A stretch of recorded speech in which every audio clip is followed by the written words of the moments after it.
La récupération des territoires occupés nécessite la contribution de tous les Burkinabés et la Chambre des comptoirs d'or et des métaux précieux du Burkina Faso n'est pas restée en marge.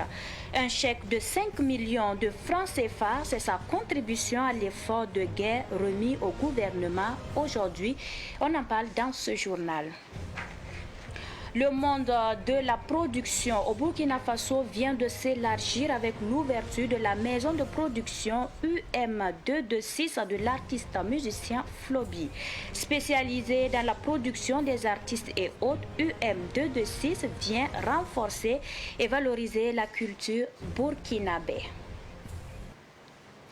Ce sont les principaux titres de cette édition. Mesdames et messieurs, bonsoir et merci de nous choisir pour vous informer.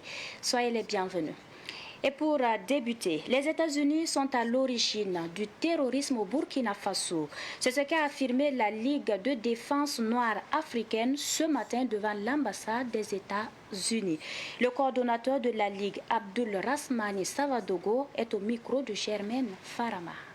Nous avons tenu aujourd'hui 2 février 2024 à apporter un message aux représentants de l'ambassade des États-Unis d'Amérique. Vous n'êtes pas sans savoir qu'actuellement elle est en train de mener une politique agressive, c'est-à-dire dans la construction de bases militaires qui encerclent géostratégiquement les pays de l'AES, à savoir le Mali, le Burkina Faso et le Niger. Aussi, vous n'êtes pas aussi sans savoir la détermination historique de ces chefs d'État tels que Assimi Goïta, Ibrahim Traoré et le général Abdourahmane Tiani. Et l'impérialisme consiste à vraiment mettre les bâtons dans les roues de ces dirigeants. Et aussi, la mise en garde concerne aussi le fait que nous n'avons pas oublié que le terrorisme actuel nous a été imposé par de facto les États-Unis et la France en agressant illégalement la Libye, en réduisant les Libyens dans un chaos profond. Et nous voulons les faire savoir qu'ils sont à l'origine de nos malheurs ici présents, du terrorisme qui nous sévit plus d'une dizaine d'années. Et eux, nous tenons à leur dire que ce qui est arrivé à la France sur nos contrées peuvent aussi les arriver. C'est le fond de notre message que nous avons tenu et nous exigeons immédiatement des États-Unis qu'ils puissent lever toutes les sanctions illégales, illégitimes sur les peuples de l'AES.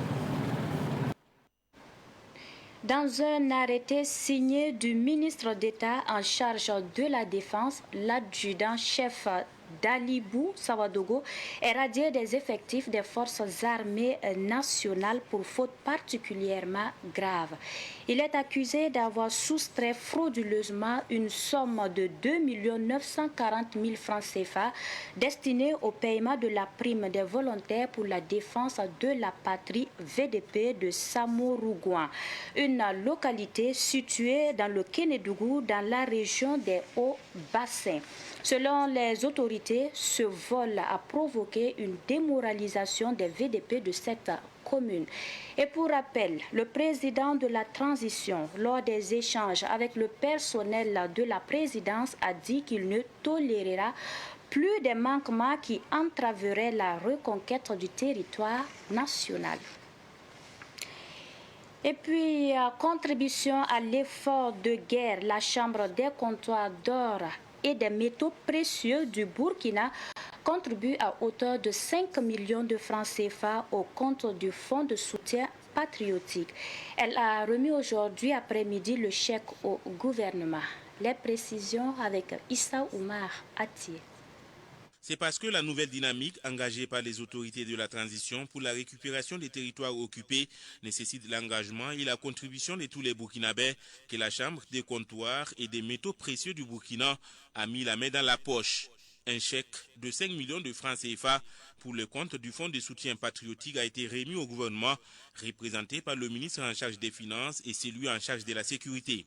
Le secteur minier est lourdement touché par la crise sécuritaire qui touche notre pays. Il y a beaucoup de zones aujourd'hui où les sociétés minières ne peuvent pas exploiter. Il y a aussi beaucoup de zones où des artisans miniers ne peuvent pas exploiter l'or du fait des questions sécuritaires. Alors, il nous faut aider le gouvernement à mettre fin à cette crise-là. Et c'est dans ce cadre que nous sommes venus donner ce que nous avons pu mettre ensemble ce matin au ministère de l'Économie et des Finances. C'est une première et nous avons pris l'engagement de refaire cela jusqu'à la victoire finale. Le geste de la Chambre des comptoirs d'or et des métaux précieux du Burkina, tout comme la mobilisation des autres Burkinabés, réconforte les autorités de la transition dans leur dynamique de mettre fin au terrorisme, affirme le ministre en charge de l'économie et des finances. Cette mobilisation du peuple burkinabé nous donne la conviction que la victoire totale et très prochaine sur le terrorisme sera bientôt une réalité.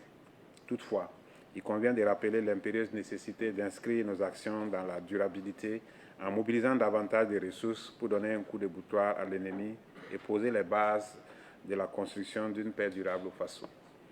La dynamique des contributions au FSP est la manifestation, s'il en est encore besoin, que les Burkinabés, où qu'ils se trouvent, ont pris la pleine mesure de ces enjeux. Nous avons également la Chambre des comptoirs d'or et des métaux précieux qui s'est mobilisée pour apporter également sa contribution au Fonds de soutien patriotique. À Monsieur le Président de la Chambre des comptoirs d'or et des métaux précieux, nous voudrons ici vous témoigner toute notre gratitude à vous et à tous vos membres pour cet élan de solidarité. Les contributions tous azimuts de tous les Burkinabés a permis de mobiliser en fin janvier 2024 environ 109 milliards de francs CFA au compte du Fonds de soutien patriotique. Idrissa Ouedraogo a pris fonction hier à la tête du Conseil supérieur de la communication CSC. Le communicateur, expert en publicité et marketing, a insisté lors de sa prise de fonction sur le caractère pragmatique de la régulation de l'information et de la communication. Ahmed Joël Kampaouri. Nouvelle loi organique, nouveau collège de 9 conseillers, nouveau président aussi à la tête du Conseil supérieur de la communication CSC. Idrissa Ouedraogo, nommé le 31 janvier, prend fonction ici en présence du Premier ministre Apollinaire Kyelem et en remplacement de Abdoul Aziz Bamougou. D'abord, je vous remercie. Je voudrais aussi remercier d'abord votre énorme contribution à la construction de l'État. Je pense qu'il n'y aura pas de chantier improvisé. On ne va pas se dire déjà ce qui va se passer, ne va pas se passer. Si le terrain commande la manœuvre, ce sont les événements du terrain qui vont imposer la conduite à tenir. Mais pour être sûr, ce qui est indispensable, c'est d'être le plus honnête possible avec les événements, c'est d'être le plus efficace possible pour que nous contribuions tous à l'édification d'une nation forte. Je suis très content de pouvoir passer le témoin ce soir à un nouveau président entrant. Je souhaite que toutes les institutions de notre pays puissent vivre ces moments. Pour ce qui est du président entrant et de son collège, deux choses. Là où nous avons réussi, je souhaite que le collège entrant puisse consolider les acquis. Là où nous n'avons pas suffisamment fait, où on pense qu'on peut mieux faire, nous souhaitons qu'ils prennent les choses plus en main pour avoir des résultats plus importants, pour relever les défis à ce niveau-là. C'est aussi le lieu pour Abdoul Aziz Bamougou de revenir sur les 4 documents qui ont été élaborés au cours de son mandat. D'abord, il s'agit des 7 points d'attention sur la responsabilité sociale des médias, qui s'adresse aux responsables des médias et aux journalistes. Le deuxième élément, c'est la charte de bonne conduite des médias confessionnels. À travers ce document, les médias confessionnels s'engagent à accompagner les autorités nationales pour renforcer la cohésion sociale. Le troisième élément, c'est le guide de gestion des contenus à caractère confessionnel. Là-dedans, nous disons aux gens, à cause de la crise que nous traversons, il ne faut plus faire les émissions confessionnelles en direct. Il faut les enregistrer, regarder le contenu s'il n'y a pas de problème avant de diffuser. Et puis le quatrième et le dernier document, c'est les 10 conseils pour des pratiques responsables sur les réseaux sociaux et dans les émissions d'expression directe. Idrissa Ouedraogo tient les rênes du CSC pour une durée de 5 ans. Il est appuyé par une équipe de 8 conseillers et d'une administration en place depuis 1995. Le CSC, anciennement CSI, Conseil supérieur de l'information, aura 30 ans en 2025.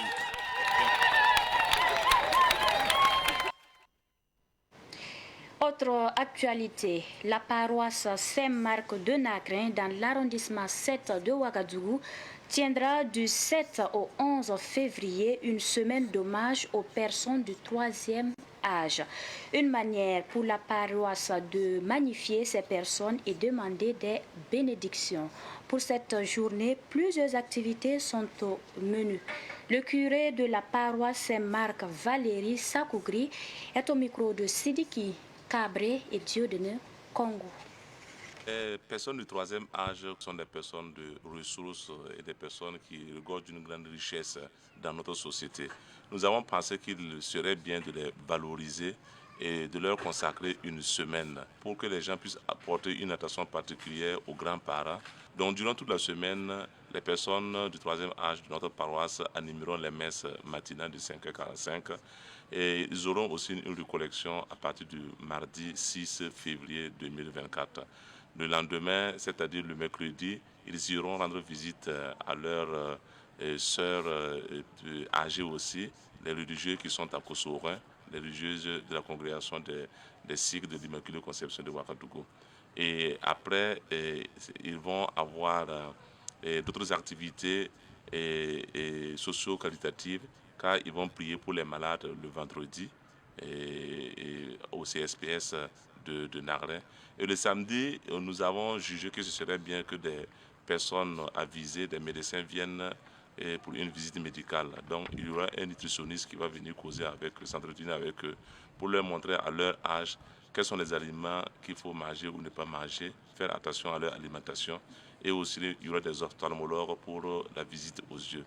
Et le dimanche 11, ce sera la grande clôture avec une grande messe ici à partir de 8h. Et le soir, et comme c'est la finale de la CAN, nos grands-parents aussi vont jouer leur finale ici de la CAN aussi. Nous leur demandons vraiment de tout faire pour participer aux différentes activités, car c'est un moment où nous allons inviter tous leurs enfants, leurs petits-enfants, à avoir une attention particulière à leur égard. Le journaliste Isaka Kouraogo a présenté samedi dernier à Ouagadougou son premier livre de 172 pages intitulé « Repères pour une jeunesse éclairée et une Afrique de gloire ». Plus de détails avec Fatih Sankara et Nathalie Yen.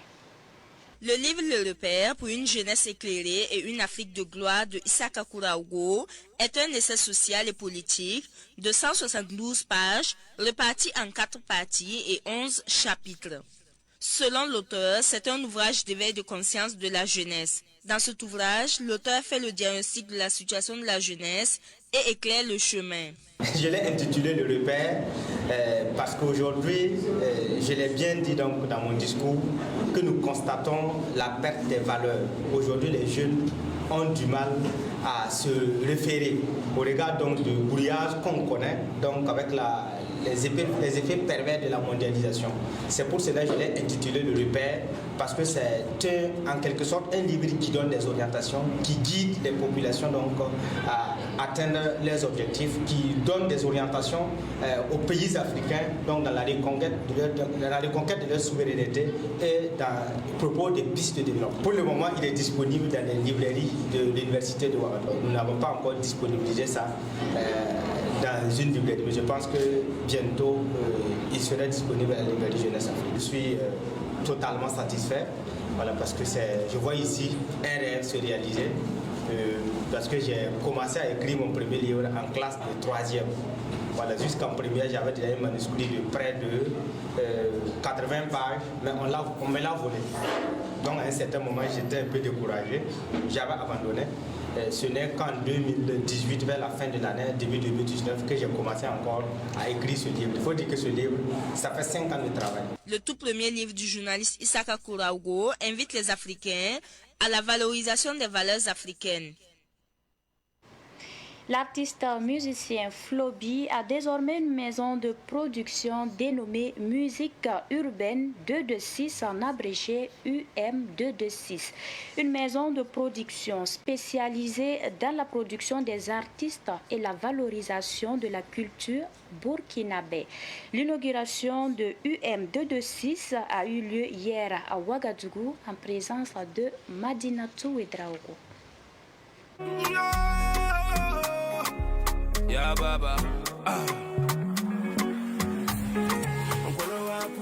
Musique urbaine 226, en abrégé UM226, est une agence créée depuis 2015 par l'artiste musicien Flobi et qui dispose désormais d'un siège. Elle est spécialisée dans la production artistique et d'autres prestations. Une initiative pour valoriser la culture burkinabé selon l'initiateur. Nous sommes dans la production, nous sommes dans le management, nous sommes dans l'événementiel, nous sommes dans le marketing. Tout ce qui touche la culture. La suite, vous savez, c'est on plante un arbre, on arrose. On espère que l'arbre va fleurir et donner des fruits. Donc c'est ce que nous visons.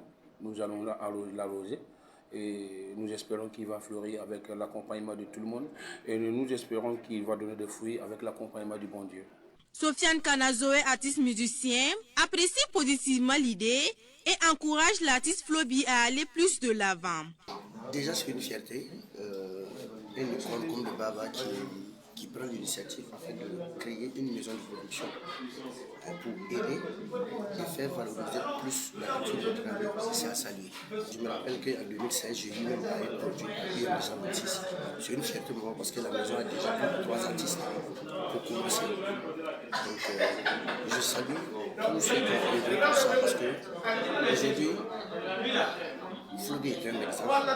Une remise des présents en guise de remerciement aux partenaires qui ont accompagné le festival Baba Village Act 6 a marqué officiellement l'inauguration de cette nouvelle maison de production UM226.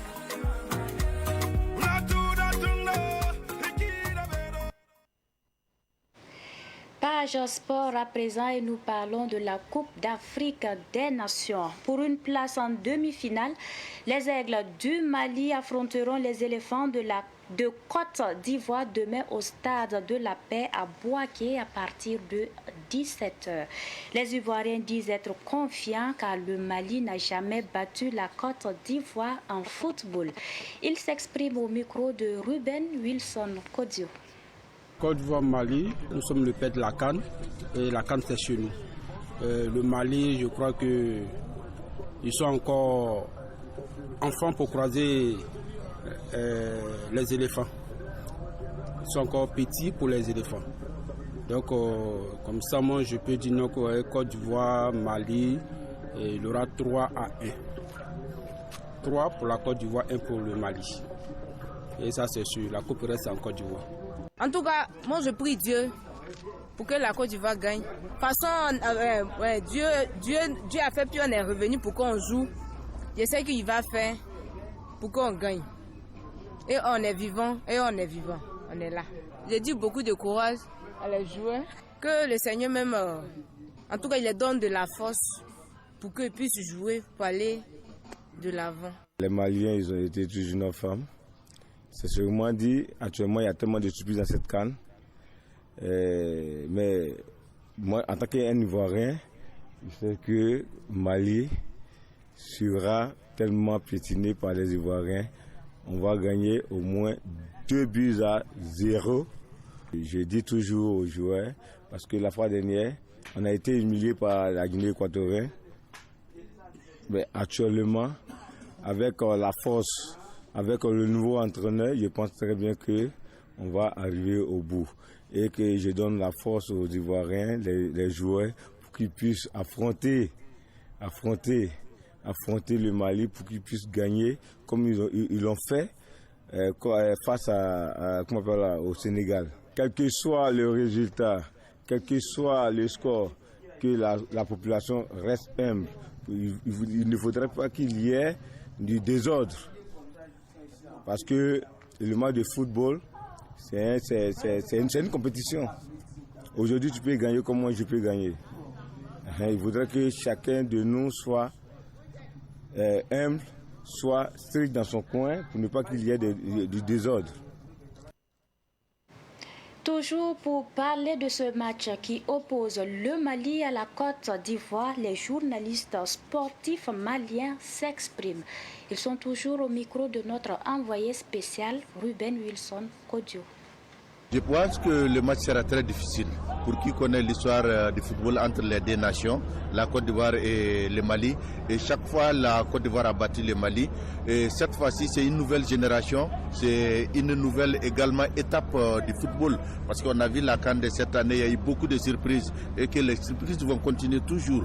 Le coach, il l'a dit, hein, les jeunes, ils sont là, ils sont motivés, ils sont déterminés à travailler. Et je pense qu'il dit qu'ils ont étudié les équipes une par une. Et ça commence à donner fruit. Je suis sûr que le samedi, on va voir encore une autre face de l'équipe nationale du Mali.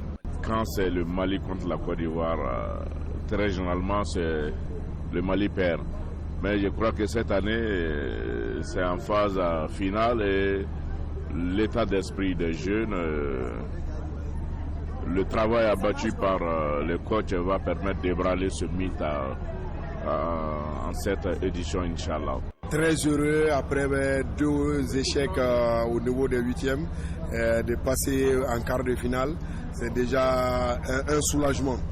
Et ensuite, félicitations aux joueurs, à leur staff et à tout l'encadrement, que ce soit technique, administratif ou médical.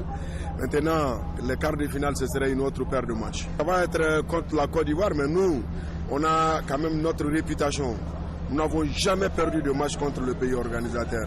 Et je pense que la Côte d'Ivoire n'avait pas été bien enterrée. C'est pour cela que les éléphants ont été ressuscités.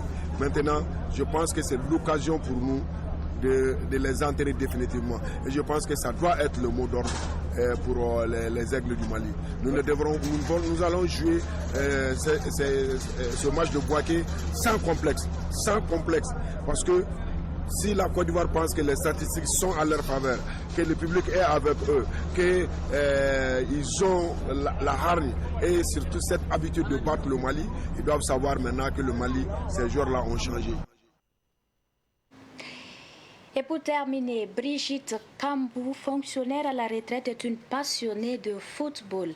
Pour vivre la CAN en live, elle a effectué les déplacements en terre ivoirienne pour assister aux différents matchs et particulièrement au match des étalons. Pakisba Mariam Ouedraogo est allée à sa rencontre. Brigitte Kambou est professeure de français des lycées et collèges à la retraite. En plus de sa passion pour la transmission du savoir, elle est aussi passionnée du football. Présente à Bouaké pour la CAN 2023, elle nous raconte sa première rencontre avec le ballon rond.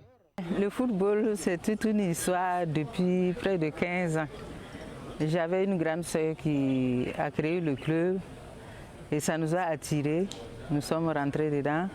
Nous avons recruté les filles, nous jouons ensemble avec les filles, nous nous amusions. Ça a commencé même par un 8 mars où nous avons joué contre les hommes. Et ça m'a plu.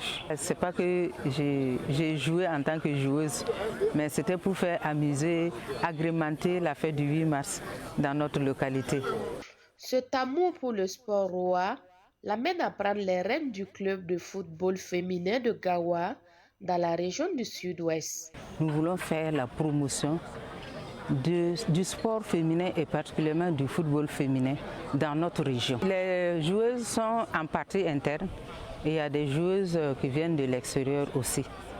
Voilà. Pour les gérer, nous mettons ensemble celles qui viennent de l'extérieur. On essaie de louer une maison pour les mettre ensemble, et les nourrir, les héberger.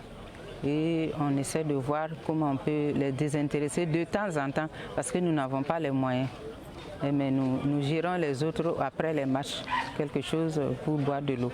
Nous avons 22 filles. Cette année, on n'a pas encore commencé le championnat. C'était prévu pour que le dimanche 21, nous puissions commencer. Il y a eu un report, nous attendons. À l'occasion de la 34e Coupe d'Afrique des Nations CAN 2023 organisée par la Côte d'Ivoire, elle effectue le déplacement pour soutenir le 11 national. C'est notre honneur si les étalons remportent la coupe. Et ça va nous faire vraiment un boum au cœur. Vu tout ce que nous vivons actuellement au pays, ça peut nous amener un boum au cœur. Moralement, nous serons soulagés parce que nous voulons faire savoir au monde que malgré tout, nous sommes résilients. Malgré tout, nous vivons. Malgré toutes les adversités, Nous sommes de ce monde et nous voulons être de ce monde toujours. Nous voulons exister dans notre pays. Donc je suis venue pour ça, avec l'espoir que nous allons avoir la coupe. Et même si nous n'avons pas la coupe, déjà ce que nous avons vécu, je suis satisfaite. Si toutefois on perd le match, je prends ça avec philosophie. C'est un jeu aussi, c'est une compétition. Tout peut arriver. Je ne me découragerai pas. Je serai un peu triste, ça c'est vrai. Déjà nous avons un peu la tête haute par rapport à d'autres nations. Brigitte Kambou fait sa lecture des faiblesses des étalons tout en se réservant de parler des aspects techniques. Il est bien vrai que je suis dans le football, mais je peux dire que techniquement, je ne connais pas les vrais termes. Moi, je pense qu'il y a une certaine faiblesse à un moment donné. On baisse un peu le rythme et puis les autres nous gagnent. Et j'ai eu l'impression au deuxième match qu'il y avait eu un gabarit plus que pour nos joueurs. C'est-à-dire les joueurs de l'autre équipe là, il me semble qu'ils étaient plus costauds et ils étaient très déterminés aussi comme nous.